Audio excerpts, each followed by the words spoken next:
Alors nous sommes lundi, on est donc le 14 Sivan et nous sommes arrivés donc Baruch Hashem, dernière page de Bechorot Samech Aleph. Aujourd'hui on finit de l'Ineder. Il nous restait encore donc les 6 dernières lignes de Samech Amud Bet, 6 dernières lignes, Ma'irapi.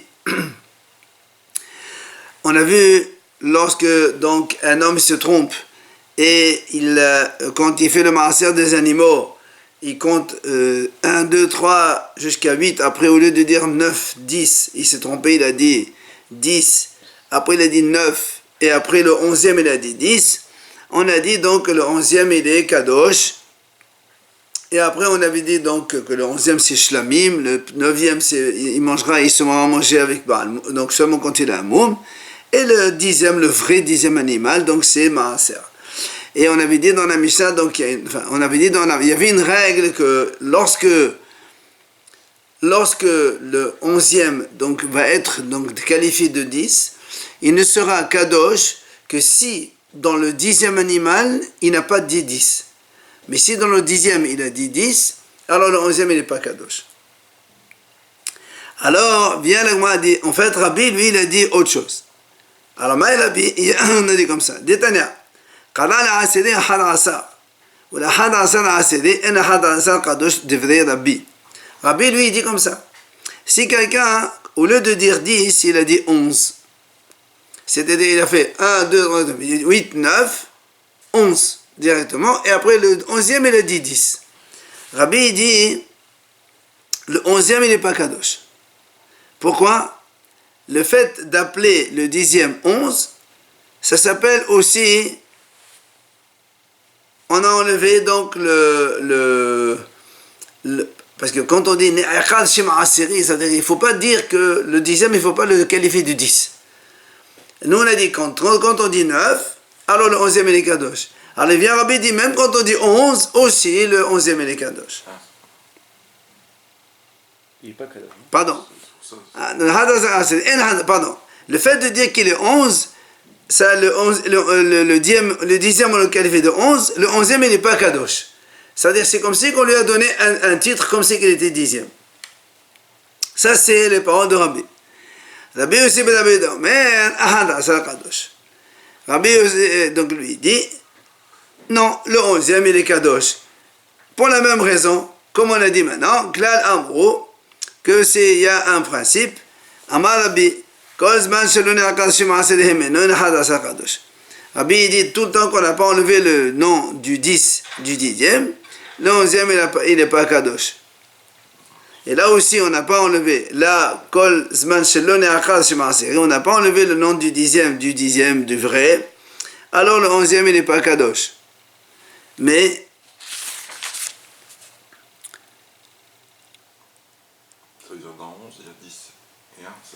donc lui, selon ce qu'il a dit Rabbi, là, il y a une question, évidemment. Il y a une question, parce que nous on a dit, on vient de dire maintenant que selon Rabbi, le fait de dire sur le 10e 11, le 11e il n'est pas Kadosh. Pourtant Rabbi il a dit, voilà la question. Pourtant Rabbi il a dit, quand on n'a pas enlevé le 10e, le 11e il n'est pas Kadosh. Ça veut dire si on enlève le nom 10e, le 11e il est Kadosh. Alors ici, le 10e tu l'as pas appelé 10e, tu l'as appelé 11. Alors pourquoi le 11e il n'est pas Kadosh selon toi Rabbi? Puisque toi Rabbi tu dis, quand on enlève le titre de 10 du 10e, c'est là où le 11e il est Kadosh. Or ici tu l'as appelé 11e, tu as aussi enlevé le titre. Alors pourquoi le 11e il n'est pas Kadosh selon toi? Question. Amar Rava. Il vient Rava et répond, qui rend des aidés behemot tuva, des amrinan, hadas sodaka amar. Il vient Rava et dit non. En fait, ici, quand on a dit que le 11e, il n'est pas Kadosh, parce que, en fait, quand il a dit 11, il a dit, parce qu'en hébreu, 11, c'est Ahad Asar. Et ça veut dire 1 et 10. Alors, en fait, lui, il dit, ici, en vérité, il avait plusieurs animaux dans l'enclos. Et donc, quand il est arrivé au 10e, il n'a pas dit 11, il a dit, ça, c'est Ahad Asura. C'est le premier Maaser. Le premier 10e qui sort par rapport aux autres 10e qui vont sortir, les autres Maaser. Et donc, Had Asar, c'est Had Asura. C'est pas Had Asar 11, c'est le premier 10e. Donc, c'est pour ça qu'il a carrément enlevé Enfin, il n'a pas enlevé le nom du dixième, parce qu'il a dit c'est le premier dixième, et donc automatiquement, le 11e, il n'est pas Kadosh. Qu'est-ce qu'il dirait pour 12 alors? Hein? Pour 12. On a déjà vu que le 12, il n'a rien à voir. Le 8 et le 12, on a dit hier, ça n'entre pas dans le compte. Rabbi est d'accord avec les autres. Rabbi. C'est Rabbi. Rabbi, oui, Rabbi est correct. Ah oui, le principe, donc lui-même, il a dicté. Ça veut dire que ce qu'il a dit ici, le 11e n'est pas Kadosh, c'est pas qu'il a dit 11 dans le 10, il a dit Had Asura, un premier dixième. Yaz'u Shnaim Ba'aser. Maintenant, on a dit, lorsqu'il a compté 1, 2, 3, 8, 9, et quand il veut sortir le dixième, ils sortent deux en même temps. Alors, qu'est-ce qui se passe ici? Via l'Agma nous dit, il y a 3 bretotes. Tanahada yad'u, Tanahada yaqravu, Tanahida yamutu. On a 3 bretotes complètement différentes. Donc, on part dans le cas où il a compté jusqu'à 9, et quand il arrive le dixième, ils sortent 2 à la fois. Il y a une breta qui dit, on les laisse paître jusqu'à ce qu'ils aient un défaut, et donc, on les mangera après. Il y a une breta qui dit, iqravu. Non, on les sacrifie, on les amène au Beth Amikdash comme un sacrifice. Enfin, et il y a une breta qui dit, non, on les laisse mourir tous les deux. Alors, comment tu vas donc comprendre cette objection de 3 bretos différentes? La Gemara dit, il n'y a pas d'objection. Pourquoi?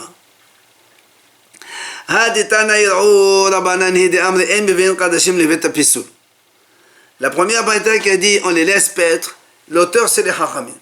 Pourquoi l'auteur c'est les Chachamim? Quel est le problème ici? Le problème c'est qu'on a donc compté jusqu'à 9. Maintenant ce qui sort maintenant c'est le 10 et le 11. Donc 10 c'est Maaser.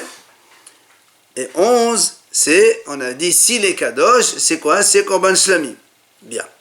Le problème c'est que Chachamim ils ont un principe. C'est-à-dire quand on a un Korban, parce que dans les corbanotes, le délai de consommation, c'est ou 1 ou 2 jours pour les shlamim. Le maaser, c'est en 1 jour. Le maaser, il se mange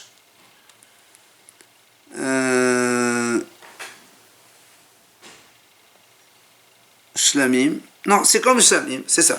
C'est comme shlamim. C'est quel est le problème, il dit, lui? Nous, on a un principe de...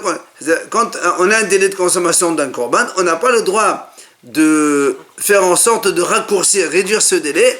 Et après, on se trouve qu'il va nous rester le korban et on va le brûler. C'est assur. On ne provoque pas donc l'invalidation de la viande kadosh pour ensuite la brûler. Or, ici, il dit comme ça. Hachamim dit, si on les amène au korban tous les deux, il faut donner donc... Hazé Vachor dans le shlamim du 11 la poitrine et la patte au Kohanim comme d'habitude. Et là tu amènes un deuxième qui est le Maaser, il faut aussi donner Hazé Vachor pour les Kohanim. Alors il dit, on craint qu'il n'y a pas assez de Kohanim pour manger tout ça. Et donc il va rester de la viande. Et donc s'il va rester de la viande, donc ils vont la brûler. Hachamim disent pour cette raison, on les amène par sacrifice. On les laisse perdre chez soi, jusqu'à ce qu'ils aient un défaut et on les mange dehors. Ça c'est Hachamim. La deuxième breta, la deuxième breta qui a dit non, on les amène au sacrifice tous les deux, comme shlamim, un maaser, l'autre shlamim, on les amène, il n'y a pas de problème. Même s'il y a donc un problème de réduction de temps de consommation, ben c'est pas grave. Parce que Rabbi Shimon y pense, mais on peut amener des corbanotes, même s'il y a un risque qu'après, il va rester de la viande qu'on va la brûler, eh ben c'est pas un problème. Maintenant, et la breta qui a dit, dans ce cas-là, les deux, on les laisse mourir, c'est qui? C'est Rabbi Yehuda. Pourquoi? Il dit, Damar, Trout Maaser Tmura Havia. Rabbi Yehuda lui dit comme ça, quand on se trompe dans le Maaser, eh bien, elle s'appelle Tmura. Comme ici. Donc, tu as compté jusqu'à 9, tu arrives au 10, eh bien, il y a 2 qui sortent à la fois. Ben, tu ne sais pas lequel c'est le 10e, et donc, l'un ou l'autre. Donc, l'autre qui est une erreur du Maaser, puisque c'est un plus, s'appelle Tmurat Maaser. Et alors, Kasava Rabbi Yehuda, Tmurat Maaser Meta. Et Rabbi Yehuda, il pense donc que la Tmurat de Maaser, on la laisse mourir. Et comme ici on ne sait pas lequel c'est Maaser, lequel c'est Tmurat Maaser, alors on les laisse mourir tous les deux, on les enferme jusqu'à ce qu'ils meurent tous les deux. Voilà donc comment on a solutionné ces trois braïtot. Seulement la Gemara vient, elle pose une question. Comment tu dis que Rabbi Yehuda il dit que la Tmura de Maaser, on la laisse mourir? Pourtant, nous, dans notre Mishnah, Vehatnan, dans notre Mishnah, on a vu comme ça, on a dit, ici, c'est ça, on a dit que lorsque, dans la Mishnah, il y a marqué comme ça, s'il a appelé le 9e dixième, le 10e 9e, le 11e dixième, les trois ils sont kadosh. Le 9e on le mange avec son môme. Le 10e maaser et le 11e il est shlamim. Il fait tmoura selon Rabbi Meir. D'accord? Le 10e donc il fait le 11e il est qui donc qui est la tmoura du 10 puisque c'est en plus. Selon Rabbi Meir on peut faire tmoura. Amar Rabbi Yehuda, il vient Rabbi Yehuda lui dit quoi? Lui-même le 11e il est tmoura. Il va faire encore un autre tmoura, ça marche pas. Alors, Amro Mishum Rabbi Meir, voilà ce que la Gemara ramène ici. Amro Mishum Rabbi Meir, il lui a dit Rabbi Meir comme ça. Hachamim disent que les Hachamim ont répliqué Rabbi Yehuda au nom de Rabbi Meir. Il a dit comme ça, si lui-même il était tmoura, il n'aurait pas été offert en sacrifice. Donc si Rabbi Meir il répond comme ça à Rabbi Yehuda, ça veut dire que Rabbi Yehuda pense que même Tmoura, on l'offre en sacrifice. Alors comment toi tu me dis ici, selon Rabbi Yehuda, la Tmoura de Maaser, elle meurt? C'est ce que la Gemara dit.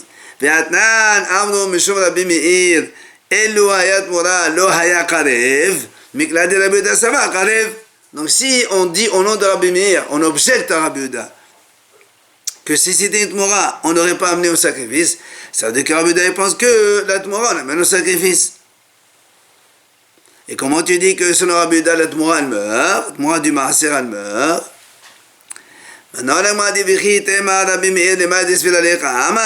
si tu me dis, ben, peut-être que Rabbi Meir, lui, il parle donc selon ce que lui, il pense. Ça veut dire, il ne parle pas selon toi. Selon lui, que le 11e, on l'amène au sacrifice selon Rabbi Meir, il dit, c'est pour ça qu'il a dit, c'est impossible que le 11e, il aura le din de Tmoura. Mais il ne parle pas selon Rabbi Yehuda. Alors dans ces cas-là, il a dit, Be'atania, en ben hadasad l'ishlamim, ella sheze osir kdusha leqalev. Veze osir kdusha leqalev, devrait Rabbi Yehuda. Kadosh leqalev hu de l'abed. Et vous goffez qalev. Il m'a dit, pourtant, nous on a vu. C'est marqué, la Breta dit comme ça. Il n'y a pas de différence entre le 11e, qu'on a appelé 10, et un korban shlamim habituel. C'est quoi la différence? Parce que le 11e qu'on a appelé 10, nous on a dit on l'amène comme shlamim. Et c'est quoi la différence avec un korban shlamim ordinaire? Et là, il dit voilà la différence. C'est quoi? C'est oser de shalé qaleb. Un shlamim, normalement aussi il est offert en sacrifice, mais il peut aussi oser doucha, c'est-à-dire on peut faire tmoura. C'est vrai qu'on n'a pas le droit de faire tmoura, mais si on a fait tmoura, eh bien la doucha du shlamim elle passe sur un autre animal, c'est pas un problème. Alors que Vézé, le 11e qu'on a qualifié de Shlamim, celui-là, et non, c'est de Shalek Qadem. On ne peut pas faire Tmoura, d'Ivri Rabbi Yehuda. Donc tu vois bien que Rabbi Yehuda dit que quoi? Il dit que ce 11e-là, on ne peut pas faire Tmoura sur un autre animal. Oui, mais ça, on déduit de là que lui-même, on peut l'amener au sacrifice. Donc c'est ce que l'Agma a dit. Kadosh de Kadevu de l'Abed. Donc le 11e, qu'on a donc on a par erreur qualifié de 10. Et donc on a dit, on lui donne le statut de Shamim. Kadosh de Khalif de l'Avid. Il ne peut pas faire Kdusha sur un autre animal. Mais ha ehogofé Khalif. Mais si je veux l'amener au sacrifice lui-même, ce Korban Shamim, je peux l'amener. Donc tu vois bien que Rabbi Yehuda lui-même il dit que le 11e qu'on appelle Tmurat Maaser, il est Khalif. Alors comment tu as dit toi tout à l'heure que la Bretagne qui a dit que le Tmurat Maaser il meurt, c'est Rabbi Yehuda l'auteur? C'est pas possible. Mais encore une autre question, on m'a dit Détania.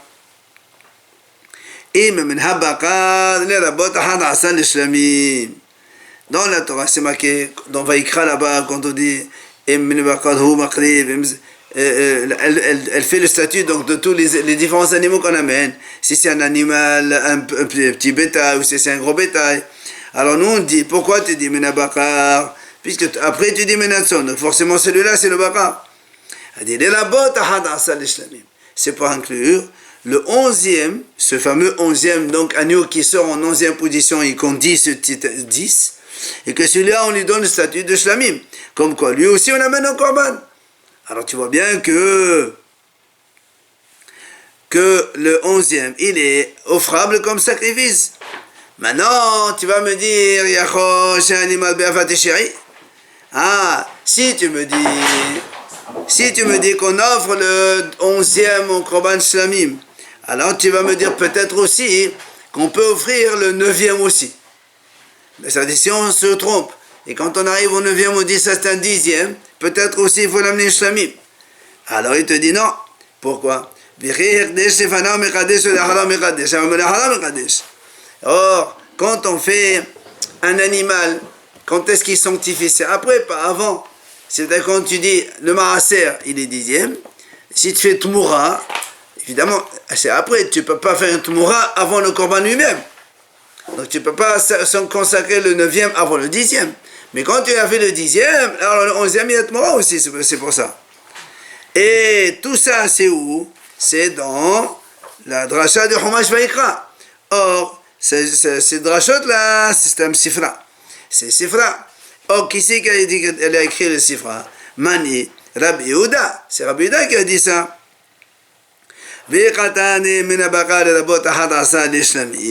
Et donc, pourtant, Rabbi Yehuda, il nous dit ici que la Torah qui a dit Imenabakar, c'est pour inclure le 11e, que donc on s'est trompé, on l'a appelé 10. Celui-là, on peut l'amener en korban shlamim. Donc tu vois bien que Rabbi Yehuda, de nouveau, il dit que Tmurat Maaser, on l'offre en korban. Il n'a jamais dit qu'on la laisse mourir. Question contre donc ce qu'on a dit nous tout à l'heure. La troisième braïta, on a dit, la troisième braïta qui a dit que les deux ils meurent, c'est Rabbi Yehuda l'auteur. C'est pas vrai. Elle a tergima Rabbi Shimon be Rabbi Abba, mais de Rabbi Yohanan. La dit, voilà, Rabbi Shimon, il va répondre.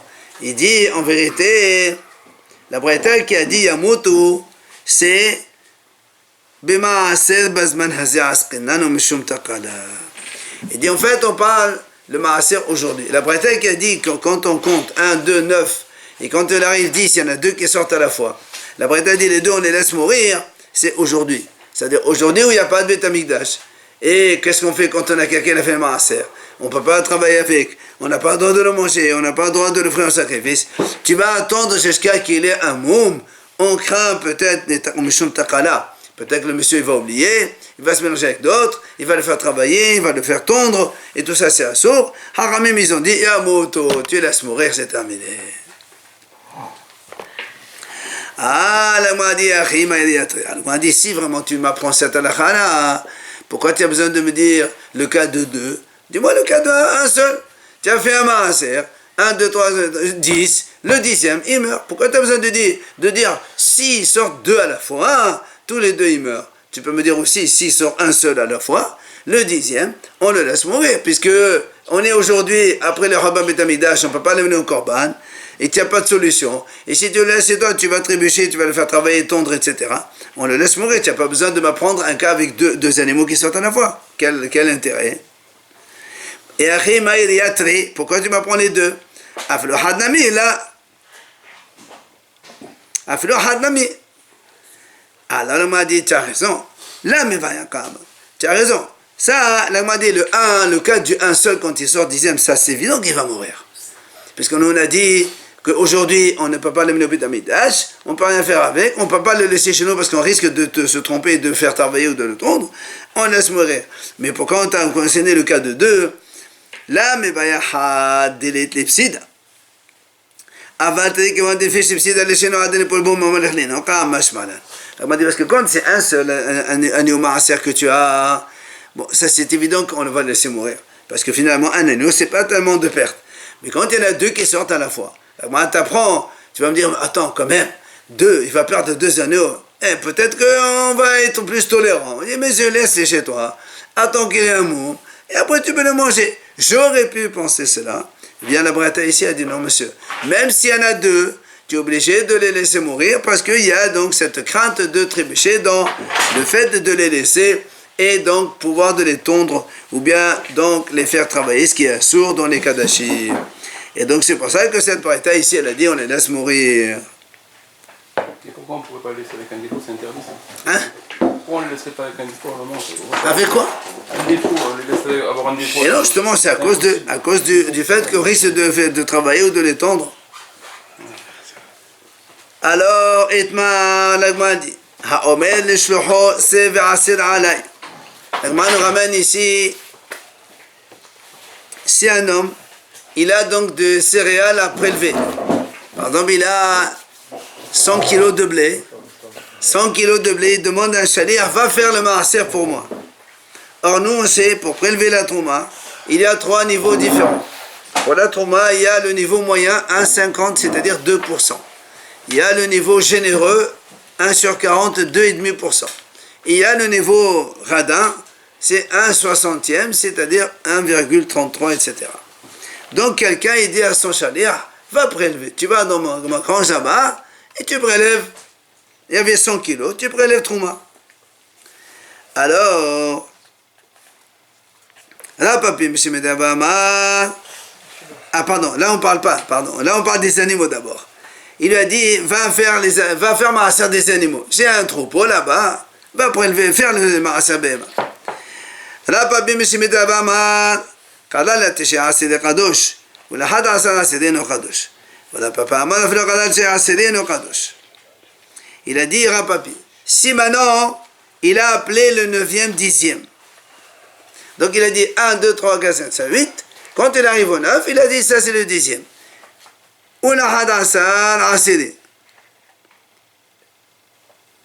Et le 11e, donc il a fait comme ça. Il a dit 10.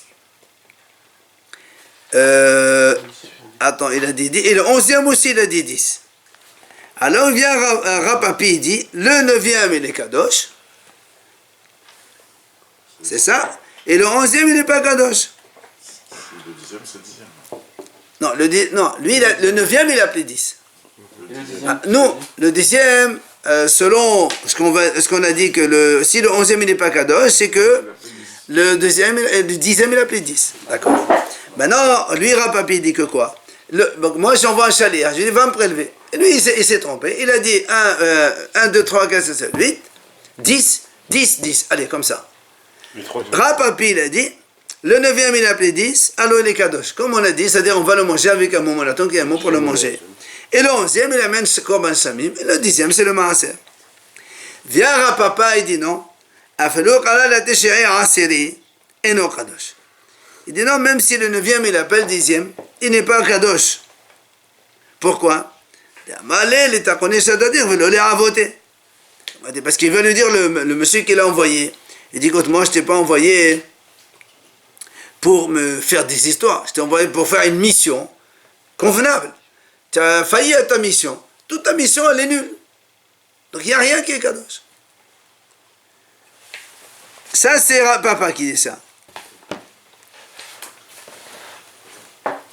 Alors, quand Rapapi, il a dit, donc il a dit que le mahlok, il faut bien comprendre. Donc, Rapapi, le premier, il a dit, le 9e, il est Kadosh. Tu vas me dire, mais attends, il va le faire perdre? Non, il ne va pas le faire perdre, parce que de toute façon, il va attendre qu'est-ce qu'il est à Moum, il va le manger. Donc l'envoyeur, celui qui a envoyé il n'a rien à perdre. Il attend un petit peu, et quand il est à Moum, tu vas le manger. Alors bien, on m'a posé une question. Quelle est la différence avec ce qu'on a vu dans une autre Mishnah? Et là, on parle de prélèvement de céréales. Un homme, il dit à un chancelier, va me prélever trop mal. J'ai 100 kilos de blé, va me prélever. Moi, j'ai pas le temps d'aller, vas-y toi. Alors, qu'est-ce qu'il fait? Et comme on a dit, il y a 3 niveaux de prélèvement. Il y a le moyen, le généreux et le radin. Torem, Kedat, Ba'alabait. Le chaliach, normalement, il prélève comme il sait son envoyeur qui l'a envoyé, comment il a l'habitude de faire. Si c'est que l'autre, il fait 2%, il prélève 2, 1 soixantième, et un quarantième. Seulement, s'il ne connaît pas son envoyé, il ne lui a pas dit. Combien tu fais? Tonim bébénonite. Il prélève moyen, 2%, comme un homme normal. c'est ça. Un moyen, c'est 1/50, 2%. Si maintenant, si maintenant, ce monsieur-là, il a fait 1/60 comme un radin, ou 1/40 comme un généreux, on dit que le trauma est valable quand même. Alors on m'a dit, alors pourquoi là-bas, tu m'as dit, même si il a changé par rapport au propriétaire, tu m'as dit donc, on a dit le prélèvement il est valable. Et pourquoi ici Rapapa il dit que quand il appelle 9e, 10e, il lui dit monsieur, moi je ne suis pas d'accord avec toi, je ne t'ai pas envoyé pour me faire des histoires, je t'ai envoyé pour faire une mission comme il se doit, tu ne l'as pas fait, ta mission comme il se doit, alors pour moi tu es annulé. C'est quoi la différence entre les deux hein? Amri, l'Agma répond. Hatam dit, Kiman dit, Kaditaim Ba'in Fauchen, oui, Kaditaim Ba'in Ra'a, Amali Achimat, Hacha, Tautahi, Amal, Achlimetre. L'Agma répond, donc c'est totalement différent. Là-bas, dans les céréales, comme nous-mêmes, on sait qu'il y a 3 types de gens. Il y a les généreux, il y a les moyens, il y a les radins. Alors lui, il peut lui dire, monsieur, moi je pensais que tu étais comme ça. Donc c'est pas une erreur. Tu m'as envoyé, tu m'as pas dit combien. Moi je dis, peut-être ce monsieur il est généreux, peut-être qu'il est radin, peut-être qu'il est moyen. Alors j'ai prélevé. C'est pas une erreur ce que j'ai prélevé. Mais par contre, ici dans le Maaser, il dit, monsieur, le 9e tu l'as appelé 10e. Moi je t'ai pas demandé le 9e tu l'as appelé 10e. Alors, tu n'aurais pas dû te tromper. Et puis si tu t'es trompé pour moi, donc ça ne compte pas. Et donc ta mission est annulée, c'est pour ça qu'il n'est pas d'accord. Et on comprend maintenant la différence entre le maaser dans les animaux et dans le maaser des céréales. Voilà, on a fini, Baruch Hashem. Donc on va commencer, Be'ezrat Hashem, Masechet Alachin, tout de suite.